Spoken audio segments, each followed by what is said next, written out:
Jeremy सॉलनियर अब एक ऐसे डायरेक्टर बन गए हैं जिनके काम को इग्नोर करना मुश्किल है। मैं अक्सर कोशिश करता हूं कि बस किसी डायरेक्टर के नाम से इम्प्रेस्ड होके उसके काम को ब्लाइंडली फॉलो ना करूं, लेकिन रेबल रिज देखने के बाद मैं पूरी तरह से कन्विंस्ड हूं कि जेरेमी जो भी नेक्स्ट प्रोजेक्ट बनाएंगे वो कुछ अलग ही लेवल का होगा। एरन पियर अपने एक्टिंग के स्किल्स को फुल सिंसियरिटी के साथ दिखाते हैं, एक ऐसे करप्शन थ्रिलर में जो ऑडियंस को झंझोड़ के रख देता है, बिना अपने हीरोज और विलन्स को एग्जैजरेटेड भगवान या शैतान बनाए। Ex marine Terry Richmond Shelby Springs के यूनिफॉर्म पहने हुए क्रिमिनल्स के लिए जितना खतरनाक है उतना ही ग्राउंडेड कैरेक्टर है ऑडियंस के लिए। ये मिक्सचर बहुत ही कॉम्प्लिकेटेड है, so let's break down the film in detail. और हाँ, ऐसे ही दूसरे वीडियोस देखने के लिए और हमसे जुड़े रहने के लिए चैनल को सब्सक्राइब कीजिए और वीडियो को लाइक और शेयर करना ना भूलें। Thank you. और एक ह्यूज स्पॉइलर वार्निंग के साथ लेट्स मूव ऑन। टेरी, एक ब्लैक आदमी, शेल्बी स्प्रिंग्स से अपने साइकिल पे जा रहा होता है, एक बैकपैक के साथ जिसमें बहुत सा कैश रखा हुआ होता है जो उसके कजिन माइक की बेल के लिए था। और जब इस स्टोरी में डर्टी व्हाइट कॉप्स की एंट्री होती है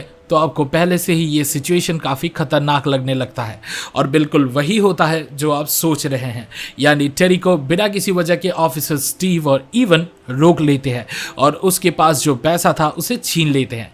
टेरी ये पैसा माइक को जेल से छुड़ाने के लिए लाया था और साथ ही साथ एक ट्रक भी खरीदना चाहता था। ये ऑब्वियस है, कॉप्स इस इंसिडेंट को ड्रग मनी और कॉन्स्पिरेसी जैसे नाम देके जस्टिफाई करने की कोशिश करते हैं। जब टेरी की फ्रस्ट्रेशन काउंटी कोर्ट की क्लर्क समर को नजर आती है तब उसे पता चलता है कि इस छोटे से शहर की पुलिस ऐसे ही कोट अनकोट लीगल तरीके से लोगों का माल जब्त कर रही है। और बस यही नहीं, लॉ सिस्टम में और भी काफी घपले चल रहे हैं। माइक जैसे मिसडिमीनर डिफेंडेंट्स को शेल्बी स्प्रिंग्स में काफी ज्यादा टाइम तक रोका जा रहा है और उनकी बेल अमाउंट भी काफी ज्यादा सेट की गई है। टेरी के लिए स्टेक्स बहुत ही हाई है, क्योंकि सिर्फ कानून ही नहीं जो माइक को नुकसान पहुंचा सकती है। माइक ने एक हाई प्रोफाइल गैंग लीडर के खिलाफ गवाही दी थी और अगर वो स्टेट प्रिजन में गया तो उसका बचा रहना मुश्किल हो जाएगा। रेबल रिज की कहानी में एक टाइम आता है जब पुलिस सिंपैथाइजर्स अपने मन में कुछ जस्टिफिकेशंस बनाते हैं। चीफ सैंडी और टेरी की मुलाकात बस इसीलिए होती है क्योंकि सैंडी ग्रीडी बन गया था और टेरी का कंटिजेंसी प्लान उसने जानबूझ के फेल कर दिया। टेरी को चाइनीज रेस्टोरेंट के ओनर मिस्टर लियो से $10,000 मिलने वाले थे माइक की बेल के लिए, लेकिन सैंडी को लगा कि शायद ये रेस्टोरेंट एक ड्रग फ्रंट है और उसने ब्राइब ले लिया अपनी खामोशी के बदले।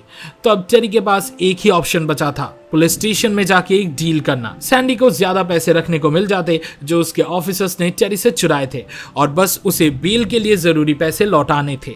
लेकिन सैंडी एक स्मग रेसिस्ट कॉप था जो टेरी की हिम्मत से नाराज हो गया और डील को रिजेक्ट कर दिया। जब टेरी वापस आया, जो कि बाय द वे एक एक्स आर्मी वेटरन था, सैंडी ने उसे अंडर एस्टिमेट किया। आर्मी में मार्शल आर्ट्स इंस्ट्रक्टर रहने की वजह से टेरी ने आसानी से पूरे पुलिस स्टेशन को हॉस्टेज बना लिया और बेल के पैसे ले लिए। टेरी को बस अपने कजिन को बचाना था और लाइफ में आगे बढ़ना था। ये आयरॉनिक है कि सैंडी का कहना था कि पुलिस डिपार्टमेंट के लीगल सीजर वाले काम की वजह से उनका सिस्टम चल रहा है और वो सिर्फ चीजों को शांत करने की कोशिश कर रहा था, लेकिन असल में ये टेरी था जो चीजों को शांत रखना चाहता था। जब टेरी ने पैसे वापस ले लिए और क्वाइटली समर से एक राइड मांगी शहर से निकलने के लिए, सैंडी ने उसे रोकना चाहा। समर ने टेरी के अग्रेसिव अरेस्ट को रिकॉर्ड किया था और सैंडी तब से उस पर नजर रख रहा था। यही वजह थी कि सैंडी ने उसे टारगेट बना लिया। सैंडी ने उसे ड्रग्स के इंजेक्शंस लगवा दिए जहां वो बस उसका फोन चुरा के ही काम खत्म कर सकता था। समर को और भी लीगल अरेस्ट और ट्रायल्स के बारे में पता था जो सस्पिशियसली लंबी एडजॉर्नमेंट से लटक रहे थे। उसका एडिक्शन का एक हिस्ट्री था जिसके कारण उसने एक फेलनी कॉमिट की थी और अपनी बेटी का कस्टडी खो दिया था। समर अब एक लॉयर बनने की पढ़ाई कर रही थी ताकि वो कोर्ट रूम में फिर कभी हेल्पलेस ना महसूस करे। जब कॉप्स ने उसे टारगेट बनाया, उसने टेरी को कॉल किया। इस वजह से कॉप्स उसके और भी पीछे पड़ गए। यूजुअली एक्शन थ्रिलर्स में इस पार्ट को जल्दी से निपटा दिया जाता है, लेकिन रेबल रिज में करप्शन स्कीम को इंप्रेसिवली कॉम्प्लेक्स बनाया गया है। शेल्बी स्प्रिंग्स एक अमीर शहर नहीं था और जरूरत के छोटे छोटे फंड्स तक उनके पास नहीं थे। पुलिस प्रीसिंक्ट में लॉकअप तक नहीं था और उन्होंने अपने प्रिजनर्स को एक पुरानी गंदी बिल्डिंग में कैद करके रखा था जिसे कैटाकम्स कहा जाता था। चीफ ने पहले एक लीगल इन्वेस्टिगेशन में एक इंसान को मार दिया था जिस पर लॉ सूट होने के बाद डिपार्टमेंट को फंड मिलना बंद हो गया, तो उन्होंने प्रॉपर्टी सीज करना शुरू कर दिया। ये लीगल सीजर काफी ल्यूक्रेटिव थे और इस करप्शन के स्कीम में पुलिस के ऑफिसर्स, सैंडी, यहां तक कि जज तक इन्वॉल्व थे। मिसडिमीनर अरेस्ट को 90 दिन तक रोका जाता था ताकि dash cam footage automatically delete हो जाए और डिफेंडेंट्स के पास प्रूफ ना रहे। ये प्लान काफी क्लेवर था, लेकिन उन्होंने इसे थोड़ा ज्यादा ही ऑब्वियस बना दिया।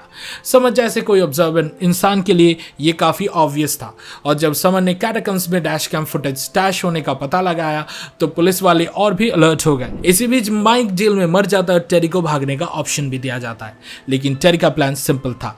चुपके से एविडेंस रूम के अंदर जाओ, जो चाहिए उठा लो और फिर चुपके से निकल जाओ। लेकिन सैंडी और उसके ऑफिसर्स के अपने प्लान्स चल रहे थे।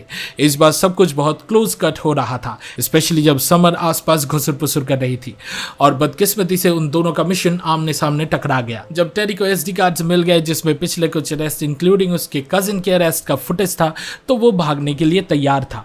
लेकिन एक और चीज थी जो समर को सॉर्ट आउट करनी थी। उसको अपना यूरिन सैंपल वापस चाहिए था, और जब टेरी बाहर अपनी कार में वेट कर रहा था, उसी वक्त कॉप्स ने समर को पकड़ लिया और किडनैप कर लिया। अब टेरी को पता था कि ये लोग अपने क्रिमिनल कांड को छुपाने के लिए क्या क्या कर सकते थे। वो बिल्कुल सीरियस था, और जब उसने एक कॉप को सच्ची में डरा दिया तो उसको स्टीव से सीधा कनेक्शन मिल गया और उसने एक और डील बना ली। टेरी इतना भोला नहीं था कि वो सोचे कि पुलिस बस ऐसे ही समर को सेफ वापस दे देगी और फुटेज के एक्सचेंज में सबको छोड़ देगी, जो उनकी पूरी ऑपरेशन और जिंदगी बर्बाद कर सकती थी। इसलिए उसने रेबल रिज में मिलने का प्लान बना लिया, जिससे सैंडी अपने ज्यादातर लोग वहां भेज दी। फाइनल शोडाउन में टेरी ने पुलिस का एक प्रीशियस वॉल्ट यानी कैश और कम लीथल आर्सेनल जो कि पुलिस स्टेशन के बाथरूम में रखे थे उसको टारगेट किया। अकेला सैंडी टेरी के अगेंस्ट ऑब्वियसली टिक नहीं सकता था। टेरी ने सैंडी को दिखाया कि नॉन लीथल राउंड्स लगने पर कितना दर्द होता है। जब सैंडी के करप्ट कॉप्स का दास्ता वहां पहुंचा, टेरी ने अपने ऊपर ट्रस्ट रखा। उसको जेस, जो वहां की इकलौती ब्लैक कॉप थी और पहले दिन से एम्पैथेटिक लग रही थी, उस पर भरोसा था। जेस उसको सेफली एस्कॉर्ट करने के लिए तैयार थी, लेकिन जब जेस को पता चला कि स्टीव ने समर को ड्रग्स दे दिया है, एवन जो कॉप पहले टेरी को डिटेन करके उसके पैसे ले गया था, अब उसने भी हिम्मत दिखाई और समर की कंडीशन के अगेंस्ट बोला। लेकिन सैंडी को अपने ऑफिसर्स की राइचसनेस से कोई लेना देना नहीं था, इसीलिए उसने एवन को लेग में गोली मार दी। सैंडी की खराब एम की वजह से एवन का मेजर आर्टरी हिट हो गया।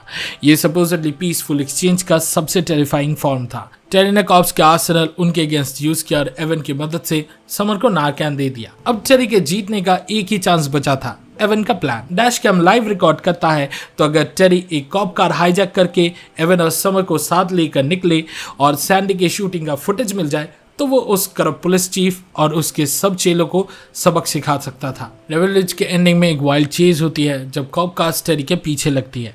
एक टायर बस्टेड होने के बाद भी टेरी कार को जितना दूर तक ले जा सकता था ले गया। फिर जस्ट के टाइमली इंटरवेंशन आता है।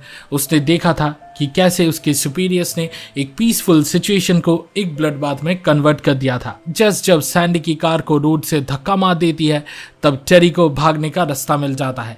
टेरी का स्कॉट फ्री बच के निकल जाना अनलाइकली है, लेकिन कम से कम वो समर और एवन को टाइम से हॉस्पिटल पहुंचा देता है उनकी जान बचाने के लिए। और हाँ, टेरी डीवीआर को अनप्लग करना नहीं भूलता जो कॉप कार के बैग से निकलता था। एसडी कार्ड स्टीव ने डिस्ट्रॉय कर दिए थे, लेकिन वो डीवीआर एरफ प्रूफ रखता था जो शेल्बी स्प्रिंग स्पीडी के लिए फाइनल ब्लो होता। कोडनेम सर्पिको का नाम 2-3 बार फिल्म में मेंशन हुआ था। पहली बार टेरी ने इसे समर के डिपार्टमेंट के फ्रेंड को एड्रेस करने के लिए इस्तेमाल किया था। समर ने कभी डायरेक्टली ये नहीं बोला था कि ये इन्फॉर्मेंट कौन है, लेकिन टेरी को समझ आ गया था क्योंकि शेल्बी स्प्रिंग्स पुलिस डिपार्टमेंट में अच्छे लोग बहुत कम बचे थे। पर फिल्म में सर्पिको शायद जेस थी, जो कॉप थी और जो पहले आर्म रेसिस लोकल्स के अगेंस्ट खड़ी हुई थी जब टेरी ने पुलिस स्टेशन पे अटैक किया था। जेस को टेरी पर इतना ट्रस्ट था कि उसने खुद को इवन जब उसका गन खाली था उसके भरोसे पर छोड़ दिया था। जब समर को लगा कि पुलिस उसका सब कुछ छीन लेगी, वो जैसी थी जो उसके पास आई और उसको वार्निंग दी कि जल्दी से वो ये शहर छोड़ के चली जाए क्योंकि उसकी जान खतरे में है। लेकिन जेस ज्यादा नहीं कर पाए क्योंकि वो अपने डर्टी कॉलीग्स और अच्छे क्रिमिनल्स के बीच फंसी थी। उसका करियर लॉ में था और उसके लिए लॉ पे विश्वास ही सब कुछ था, इसलिए उसने कॉप्स का साथ दिया जब तक सैंडी ने एक अपने ऑफिसर एवन को हर्ट नहीं किया।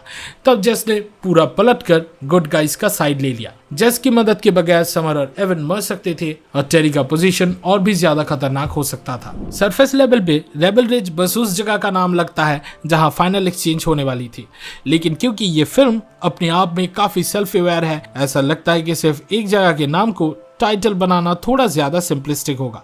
असल में ये टाइटल मूवी के कोर थीम को एक्सप्रेस करता है। फिल्म का कोर आइडिया रेबल्स के बारे में है, जो हर तरह के फॉर्म्स में दिखते हैं। सबसे पहले टेरी को देखते हैं, जो एक वेटरन से विजिलेंटे बन गया, लेकिन एक रेबल होते हुए भी टेरी कभी अपनी या किसी और की जान को खतरे में नहीं डालता। ये उसके लिए पर्सनल था, जब तक करप्ट पुलिस चीफ ने चीजों को और बिगाड़ नहीं दिया। समर के साथ भी कुछ ऐसा ही था। लॉ की नेचर जो काफी अनफेयर और इजीली मैनिपुलेटेड हो सकती है, उसी का फायदा उठाया गया था उसके अगेंस्ट। वो इस चीज को ही सुधारना चाहती थी। वो अपने तरह किसी और को अनजस्टली अपनों से दूर होता नहीं देख सकती थी। जब उसे और कोई रास्ता नहीं दिखाई दिया तो उसने अपने डर और इनसिक्योरिटीज को पीछे छोड़ के अपने रेबेलियस नेचर को एक्सेप्ट किया, जिससे उसकी बेटी उस पर प्राउड हो सके। लेकिन जेस सबसे बड़ी रेबल थी।